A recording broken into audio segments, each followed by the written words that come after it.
Goście, którzy do nas przyjeżdżają albo poznają nas gdzieś przypadkowo na imprezie, słysząc o posadzeniu winnicy w Polsce, często dziwią się i padają pytania takie jak, czy nie ma za mało słońca, a czy w Polsce nie jest za zimno, a co w zimie, kiedy temperatury spadają poniżej zera, co się dzieje wtedy z naszymi krzewami. I tutaj, proszę Państwa, odpowiedzią na te wszystkie wątpliwości jest dobór szczepów, które sadzą polscy winiarze. Wiktor, jakie szczepy sadzimy u nas? Tak, odpowiedzią są tak zwane odmiany odporne. Są to krzyżówki pomiędzy odmianami międzynarodowymi, czyli tymi, które znamy z win importowanych, z odmianami amerykańskimi, które się charakteryzują dużo większą odpornością na mrozy, na różne szkodniki, choroby, więc dzięki temu wyhodowano szczepy, które dużo lepiej znoszą chłodne klimaty, mają krótszy okres wegetacyjny, przez co dużo szybciej dojrzewają i są w stanie podczas krótszego lata w pełni dojrzeć. No i przy okazji dają nieco inne, ale bardzo ciekawe aromaty.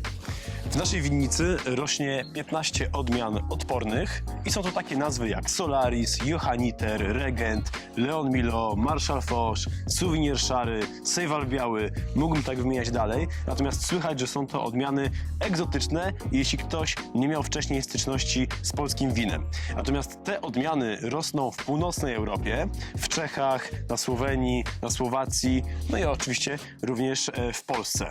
I w Niemczech, gdzie większość z nich została wyhodowana również. To prawda.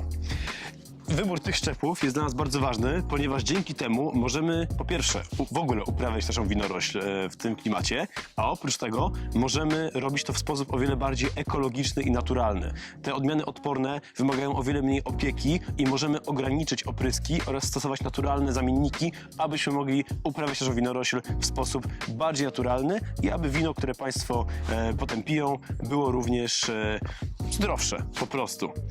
I jeszcze warto też wspomnieć o tym, że w tym momencie szczepy odporne są masowo sadzone na południu, we Francji na przykład lub na Węgrzech, gdzie normalnie sadzi się te same odmiany co w innych ciepłych krajach, natomiast z odmianami odpornymi można eksperymentować, jeśli chodzi o winnice biodynamiczne i po prostu zwiększać ekologię winnic. Także być może jest to przyszłość winiarstwa.